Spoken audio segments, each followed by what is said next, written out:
கணவரி marriage பண்ணிட்டோம். Marriage பண்ணிட்டு police station அந்த பையனோட போலீஸ் ஸ்டேஷனுக்கு போய் அந்த பையன் கம்ப்ளைண்ட் கொடுத்து வந்துட்டு பல்லெடுத்துக்கிட்டு வந்துட்டு பஸ்ஸு வழிமறித்து கூட்டிகிட்டு வந்துட்டாங்க. கூட்டிகிட்டு வந்து அந்த பையன் வீட்டில் போயிட்டு அந்த பையனையும் அன்னைக்கு போட்டு அடிச்சுட்டு தாலி மெட்டியெல்லாம் கழட்டி கொடுத்தா தான் வந்து உங்கள் வீட்டில் இருக்கவங்களுக்கு ஃபோன் பண்ணி வர சொல்லுவேன் அப்படின்னு சொல்லி ஏதோ சாப்பிட்றதுக்கு சொல்லி கொடுத்தாங்க. சாப்பாடு வந்து எங்கள் 2 பேர்த்தையும் சாப்பிட சொல்லி மிரட்டிகிட்டே இருக்கோம். நாங்கள் 2 பேர் சாப்பிட்டதுக்கப்புறம் என்னையே வந்து தாலியெல்லாம் கழட்டி மெட்டியெல்லாம் கழட்டி கொடுத்துட்டேன். அதுக்கப்புறம் 11 மணிக்கு 7 மணிக்கு ஃபோனே பண்ணாங்க. ஃபோன் பண்ணி எங்கள் வீட்டிலேருந்து அண்ணா தான் அப்புறம் அண்ணா தான் கூட்டிகிட்டு வந்தாங்க. அப்பயே வந்துட்டு கல்யாணம் நடந்ததெல்லாம் சொல்லாத மறைச்சிரு அப்படின்னு சொல்லிட்டாங்க. இல்லைன்னா கொண்டுருவேன் நானே அப்படின்னு சொல்லி மிரட்டினதுக்கு அப்புறம் தான் வந்துட்டு அண்ணாவை கூப்பிட்டு நான் வந்துட்டேன். உங்களுக்கு மேரேஜ் எப்போ நடந்துச்சு? இப்போ ஏதோ கோயம்புத்தூர்லேருந்து வரப்போ தான் வண்டி சேஸ் பண்ணி பிடிச்சதா சொன்னாங்க. ஆமாம், கோயம்புத்தூர்லேருந்து வந்தோம்னா கோயம்புத்தூர்லேருந்து வரப்போ பல்லடத்துல தான் பிடிச்சிட்டாங்க. எப்போ மேரேஜ் ஆச்சுங்களா? மேரேஜ் வந்து திங்கட்கிழமை. பையன் எங்கே? பையன் இப்போ வந்து அந்த அவங்க தாந்தன் மலையில் தான் வச்சுருக்காங்க. இப்போ நீங்கள் வேறு கேஸ்ட் அவங்க வேறு கேஸ்ட்டாக எதுக்குறாங்களா என்ன சொல்கிறாங்க? ஆமாம், கேஸ்ட்னால தான் எதுக்குறேன், இல்லைன்னா வந்து எதுக்க மாட்டேன், எங்கள் கேஸ்ட்டாக இருந்தால் நான் வந்து சேர்த்துக்குவேன் அப்படின்னு சொல்லி மிரட்டுறோம். எங்கள் வந்து கட்டையில் வந்துட்டு தலையில் அடித்தாங்க. அந்த பையனையும் அதே மாதிரி அடித்தாங்க. 8 இதில் வச்சாங்க. அந்த பையனுக்கு ரொம்ப அடித்தாங்க. என்னையும் சேர்த்து அடித்தாங்க. நீங்கள் மேஜர் தானம்மா? மேஜர் தாலி அறுத்தாக வீட்டில் இருக்கவங்களை கூப்பிடுன்னு சொல்லி தாலியெல்லாம் அறுத்து வாங்கிட்டாங்க. தாலி மெட்டி எல்லாத்தையும் வாங்கிட்டாங்க. அவங்க வீட்டில் இருந்து இது மாதிரி ஸ்கூல்ல இருந்தே லவ் பண்ணிட்டு இருந்திருக்காங்க. இந்த மாதிரி கொர்னி ஸ்கூலில் தான் படிச்சுட்டு இருந்தாங்க. தம்பி வந்து இடையில டிஸ்கன்யூ பண்ணிட்டு ஃபைனான்ஸில் ஒர்க் பண்ண போயிட்டான். தங்கச்சி வந்து இப்போ பிகாம் செகண்ட் இயர் படிச்சுட்டு இருக்காங்க.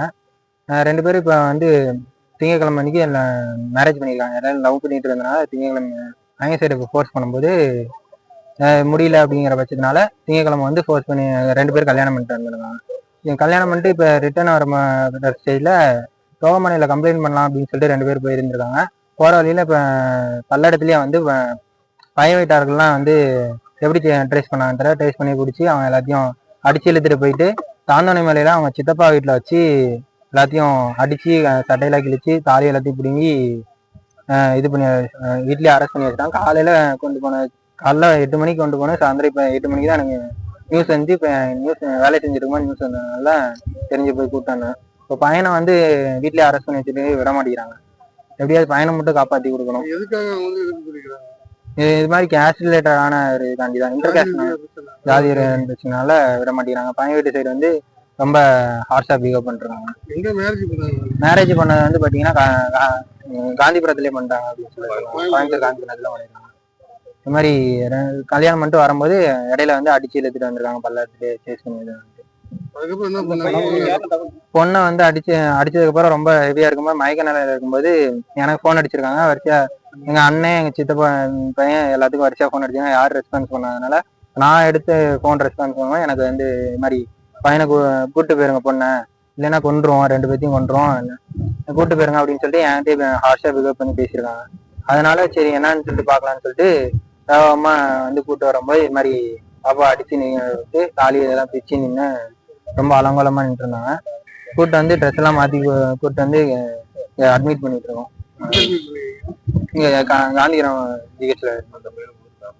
பையனுக்கு வந்து வீட்டுல வந்து கேட்டதுக்கு பையனை பத்தி எந்த டீட்டெயில்ஸும் சொல்ல மாட்டேங்கிறாங்க. பையன்லாம் சொல்ல முடியாது, நீங்க என்ன பண்ணுமோ பண்ணிக்கங்க, நாங்க அப்படிதான் இருப்போம், நீங்க பையன்லாம் விட முடியாது, பையனை வந்து பொண்ணை மட்டும் நீங்க கூட்டு போங்க, பொண்ணு மட்டும்தான் உங்களுக்கு இது, பையன் நாங்க வச்சுக்கிறோம், நீங்க எதுவுமே கூட்டு போவாங்க அடிச்சு இது பண்ணிட்டே இருக்காங்க எல்லாத்தையும். பையனை காவல்துறையில வந்து கம்ப்ளைண்ட் பண்ணிருக்கீங்களா சார்? கம்ப்ளைண்ட் பண்ண போறதுக்கு முன்னாடியே சார் பையனுக்கு பொண்ணுக்கு வந்து ரொம்ப ஹெவி ஆடியதுனால பொண்ணு முன்னாடி அட்மிட் பண்ணிருக்காங்க. முன்னாடி வந்து இப்போ ஏதாவது போலீஸ் கம்ப்ளைண்ட் எடுத்திருக்காங்க? இல்ல சார், நான் எடுக்கல சார், இது வரைக்கும் எடுக்கல சார். பையனுக்கு மட்டும் ரொம்ப இதா இருக்கு சார். அவனை மட்டும் சார் இப்போ ஒரு 1 மணி நேரம் இருக்கு சார். என்ன இது சார்? இல்ல பையனுக்கு மட்டும் சார் பையனை வந்து காப்பாற்றணும் சார். பொண்ணுக்கும் பையன் வேணும், பையனுக்கும் வந்து பொண்ணு வேணும் சார். கம்பல்சரி 2 பேர் வேணும். எங்களுக்கு வந்து பையனை வந்து காப்பாற்றணும். 2 பேரும் எல்லாம் மேஜர் சார். 2 பேர் எனக்கு காப்பாற்றி மட்டும் கொடுக்கணும் சார்.